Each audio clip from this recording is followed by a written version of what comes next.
আওয়ামী লীগের খুনি হাসিনার সন্ত্রাসীরা বিভিন্নভাবে বাংলাদেশে ফেরার চেষ্টা করতেছে। আপনারা দেখতে পাচ্ছেন, বারে স্বতন্ত্র নামে তারা প্যানেল দিয়েছে। স্বতন্ত্রের কিভাবে প্যানেল হয়, এখানে অধিকাংশ কেউ ধর্ষণ মামলার আসামি, কেউ হত্যা মামলার আসামি।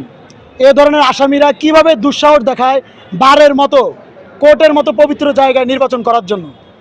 আমরা এর প্রতিবাদে গত বুধবারে আমরা জেলা প্রশাসক, জেলা পুলিশ সুপার, বারের নির্বাচন কমিশনার বরাবর আমরা আমাদের আবেদন জানিয়েছি।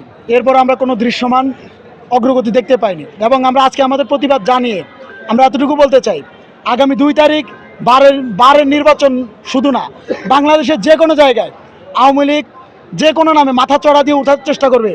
ছাত্র সমাজ এখনও ঘুমিয়ে যায়নি।